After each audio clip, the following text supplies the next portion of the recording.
Hello and welcome to the news on NTA International. I am Dennis Adigunloye. Thanks for joining us. Let's begin with the headlines. Nigeria and Brazil make new commitments towards fast-tracking processes of actualizing gains of bilateral relations between the two countries. President Bola Tinubu calls for a fair and inclusive approach to global shift towards clean energy. And Senegalese Prime Minister Ousmane Sonko expresses concern over erosion of international norms.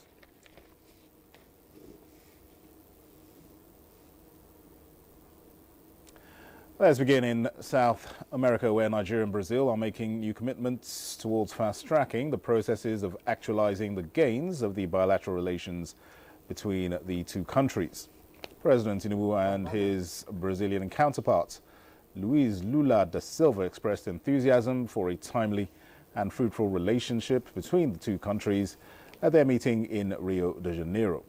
State House correspondent Musbah Danmaha reports that the meeting is ahead of the 2025 BRICS Summit of Heads of State and Government holding in Brazil.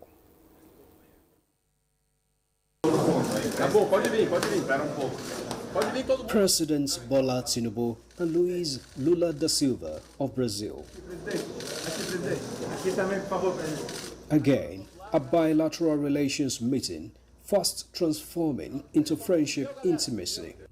One apparently born out of a shared interest to get results for their peoples. Under President Tinubu and his Brazilian counterparts, the two countries have set in motion new areas of collaboration, particularly in livestock and agriculture. Here, another meeting to assess the progress and fast-track the process. The two presidents met and you could see the passion in them, you could see the intensity of that intention to collaborate and partner with both countries. With series of meetings held between the two nations already, both parties have agreed on knowledge sharing to facilitate the much expected benefits of the relations. Research and development in areas of aviation, areas of agriculture, areas of livestock, mining and trade and industry that would have joint benefits, mutual benefits for both countries. Today, Brazil has been declared foot and mouth disease free, and that is a record. So we are already talking with Embrapa and the Minister of Agriculture to get lessons, to learn lessons from that practice, improve the productivity of our animals in the not distant future. We are also going to look at the issue of poultry, because they are also very advanced in poultry genetics. We are also going to leverage on that. Representatives of sub-nationals in Nigeria are also hoping to tap into the bilateral relations for their respective states. Lagos in particular, how do we ensure that aviation, becomes something that is signed on very, very quickly? And so it was re-emphasized again that we should immediately have, an air movement, both from the Nigerian side and so from the Brazil side. So you probably will see a Sao Paulo to Lagos, flight taking off very soon. I was truly very excited about that. If you do agriculture at a very commercial large scale, again, it comes to play that security in between is also taken care of. So the spaces are no longer just left loose, but are fully occupied and then for commercial basis. They've seen opportunity for a lot of exchanges where it's going to be both import and export of goods and services, and also from both parties. They both resolved that they must pursue their conclusions very aggressively by removing any bureaucracy or red tape. Our president committed to that. They both resolved that by the time the president is coming here next on a state visit, and between now and that time, they must begin to work out how to ensure that obvious and deliberate steps are seen in actualizing all the discussion that we had today. The Nigerian president, who was a special guest of his Brazilian counterpart for the G20 summit last November, was again invited as a partner country by the host presidents for the 2025 BRICS Summit of Heads of States and Governments. In Rio de Janeiro, Musbah and Wahab, NTA News. Well, BRICS leaders on Sunday converged on Rio de Janeiro and are set to issue a dark warning that US President Donald Trump's indiscriminate import tariffs risk hurting the global economy. Francis Udojo has details. The 11 emerging nations, including Brazil, Russia, India, China, South Africa, and Ethiopia, represent about half the world's population and 40% of global economic output. The bloc is divided about so much, but has found common cause when it comes to the US leader and his stop-start tariff wars. The BRICS are set to voice serious concerns about the rise of unilateral tariff and non-tariff measures, warning they are illegal and arbitrary. In April, President Trump threatened allies and rivals alike with a slew of punitive duties, but abruptly offered a break in the face of a fierce market sell-off. US President and his Treasury Secretary, Scott Bessent, have warned that they will again impose unilateral levies on partners unless they reach deals by August 1. The BRICS are warning that such moves break world trade rules, threatening to further reduce global trade and which affect the prospects for global economic development. Francis Dojo, NTA News. President Bola Tinubu is calling for a fair and inclusive approach to the global shift towards clean energy. In a message at the 17th Economic Cooperation Organization Eco Summit held in Azerbaijan, the president stressed that developing nations must not be left behind in the race for climate solutions.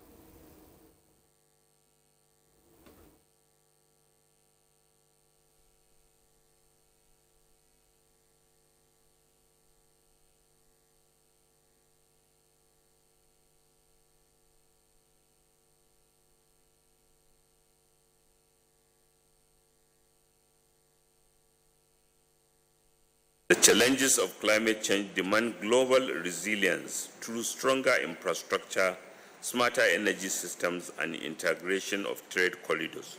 This is why Nigeria is supporting a reinforced Eco-Africa trade corridor. Let us harmonize tariffs, simplify custom procedures, and develop multimodal logistic platforms that can efficiently link Africa with the rest of the world. Senegalese Prime Minister Ousmane Sonko has expressed concern over the erosion of international norms and the growing tendency of some powerful countries to unilaterally impose their own rules. Sonko, who was in Tianjin for the 2025 Summer Davos, criticized U.S. tariff hikes on its trade partners, emphasizing that certain nations have historically asserted their influence by establishing rules that primarily serve their own interests. However, he noted that these countries now seek to break away from these rules because the world is now shifting towards a more balanced order. Now, Japan's Emperor Naruhito has begun a week-long visit to Mongolia, during which he plans to honor thousands of Japanese prisoners of World War II who were held under harsh conditions in the country. Naruhito's visit marks the 80th anniversary of the end of World War II. In recent years, he had toured some of the places where the bloodiest battles and bombings occurred, including Iwo Jima, Okinawa, and Hiroshima. The emperor has said it's part of his efforts at atonement and remembrance of the tragedy of war fought in the name of his grandfather, Emperor Hirohito.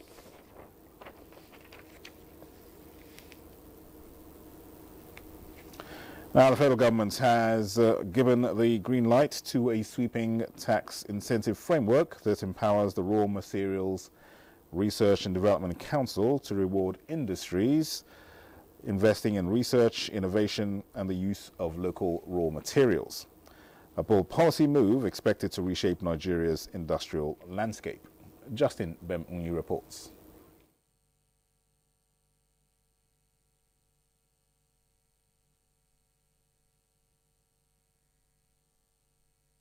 We're in short supply of electricity.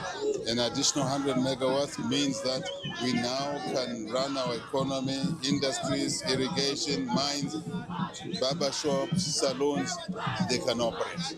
Very simple, straightforward. Jobs will maintain.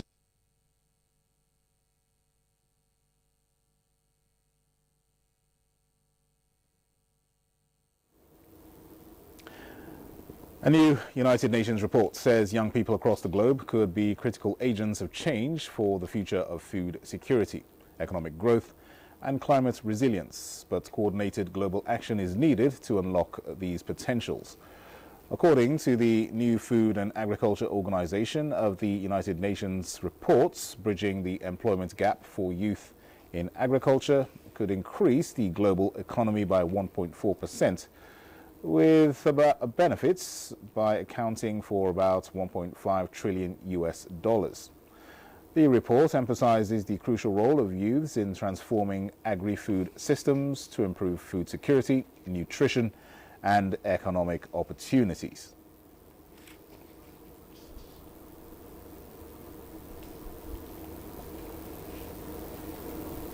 Of jobs for many of those young people, but we need to help them overcome barriers like access to land.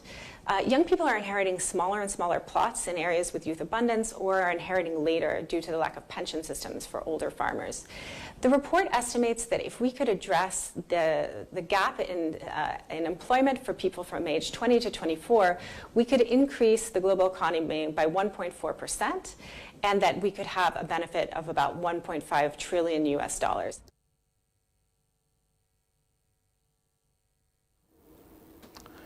Now, rural communities are the bedrock upon which lasting national development is built, and as such, rural populations must be empowered to adapt and thrive in the face of growing challenges of climate change, economic uncertainty, and communal conflicts. First Lady Oluremi Tinubu highlighted this in her message marking this year's World Rural Development Day. She says the theme of the celebration, rural development, resilience to global change, speaks to the heart of the challenges faced by nations of the world and calls on Nigerians to work together to ensure that no community is left behind in the ongoing efforts to build a stronger and more resilient Nigeria. In other news, as the Nigerian Army Day celebration 2025 came to an end in Kaduna State, President Bola Tinubu acknowledged Army's patriotism and sacrifices, noting their critical roles in Nigeria's security and development. Represented by Vice President Kashim Shettima, President Tinubu commended efforts of the Army in addressing security challenges, including their deployment in all states. He pledged his administration's support to the Nigerian Army at all times.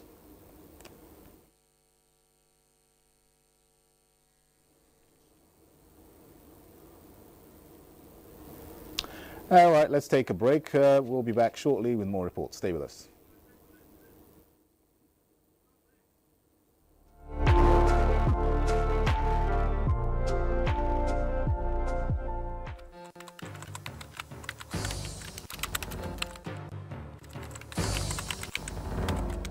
I therefore call on my colleagues, or media professionals and editors, to be discerning in their reportage. We must deny these groups the undue publicity they crave. We must take them off the front pages and accurately report them as the criminals that they are, without glorifying their acts or giving credence to their false narratives. These, of course, are not freedom fighters. They are murderers, kidnappers, and destroyers, and they must be presented as such.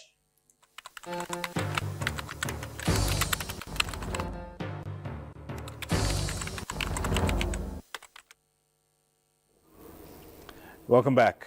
Director General of the National Emergency Management Agency, NEMA, Zubeida Umar, says that with the enthusiasm exhibited by the local organizing committees on flooding, the 2025 Flood Management and Mitigation will be effectively managed to reduce the threats of floods.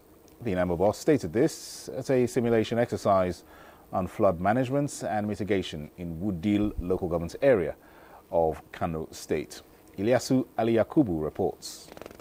The simulation exercise is to enhance coordination and collaboration among emergency community responders and stakeholders, provide training and exercise opportunities for community responders to develop their skills and knowledge, as well as raise awareness among communities and stakeholders about flood risks, emergency preparedness, and response procedures. The exercise showcased both local and modern way of rescue in the event of flood disaster in the community.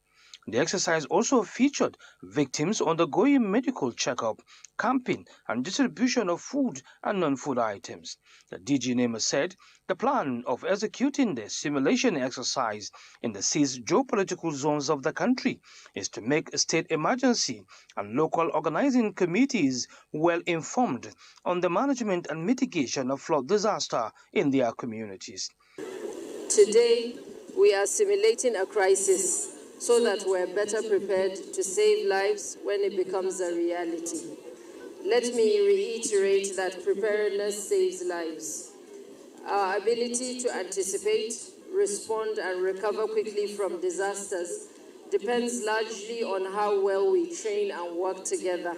Kano State Deputy Governor Aminu Abdusalam Gwarzo expressed satisfaction with the way the exercise was carried out, saying the state government has learned a lot, promising to replicate it. Certainly, I am confident that this local community are mobilized enough and sensitized enough and have been taught on how best to go about providing rescue services, aid services, and the rest of it.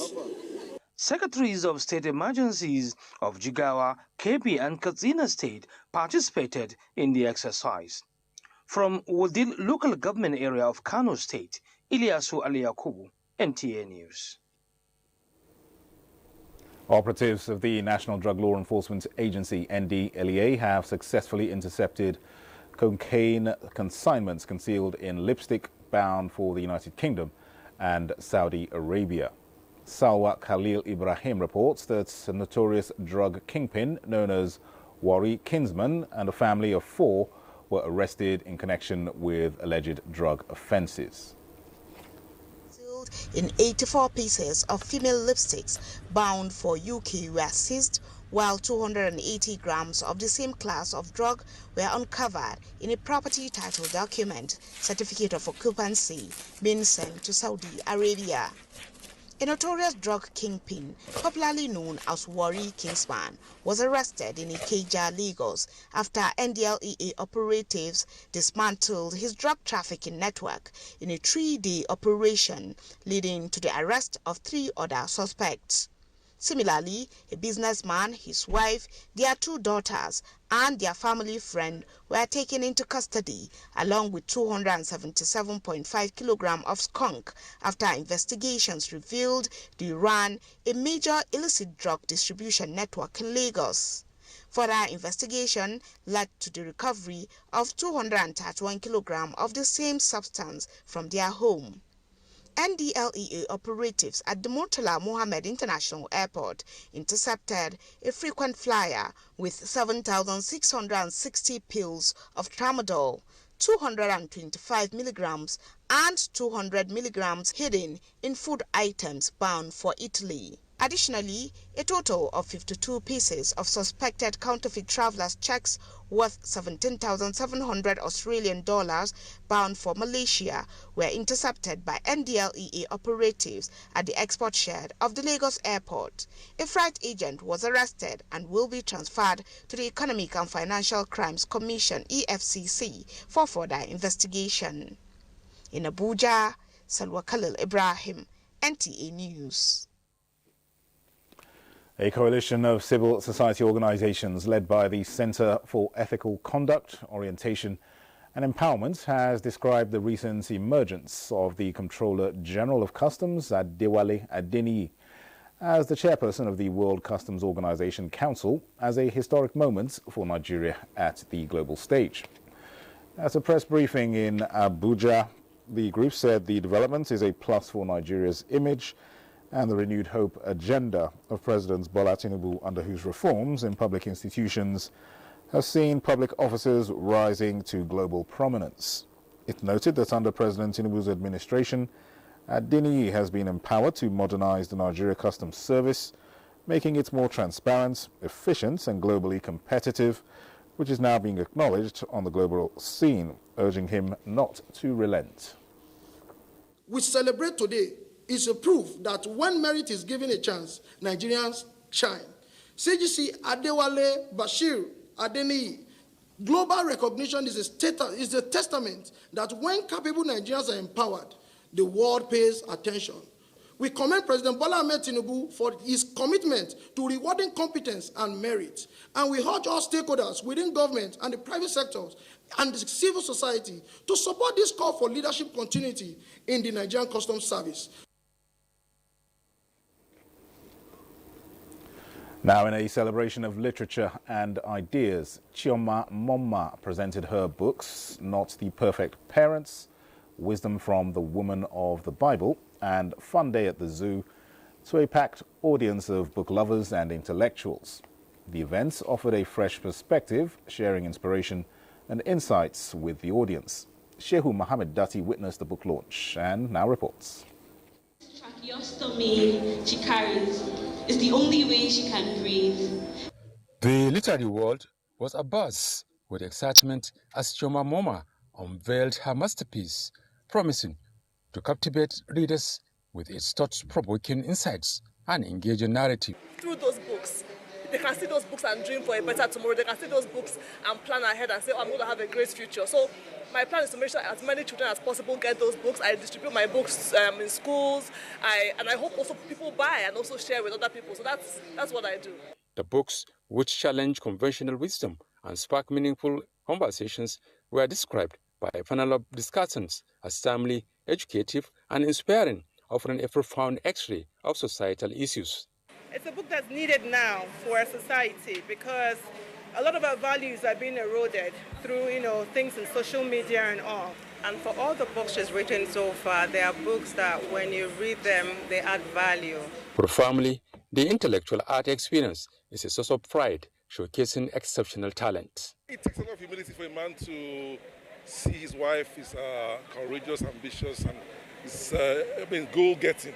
And once you can get to that point of acceptance, let her fly, let her express herself. Everything she does it well. So I'm not surprised that she's doing this today.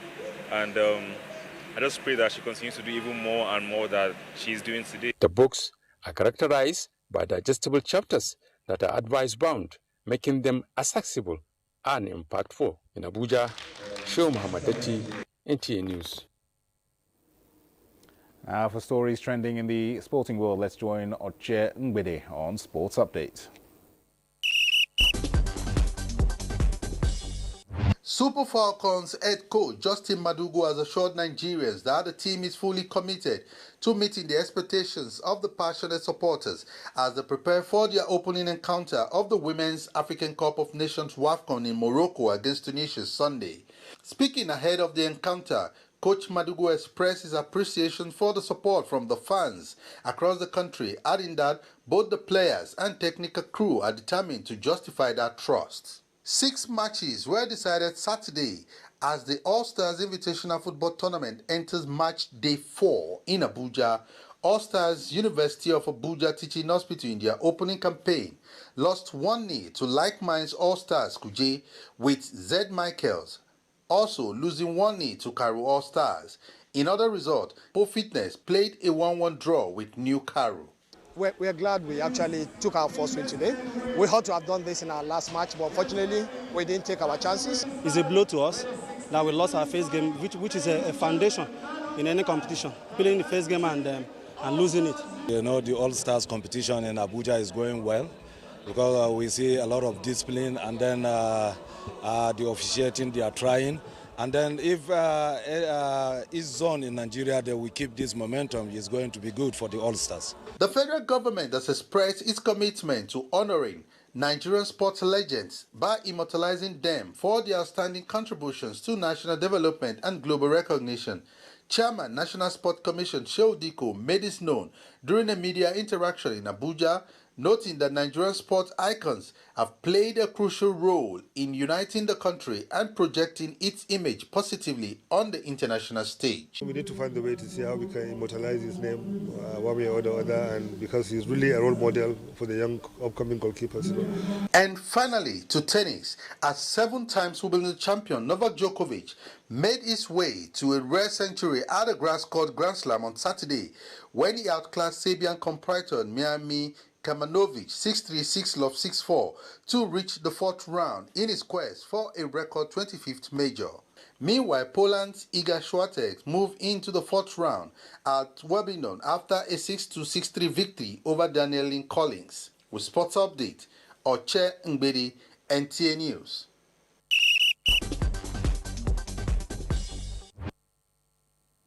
And Sports Update concludes the news on NTA International at this time. Thanks for watching. I am Dennis Adigunloye.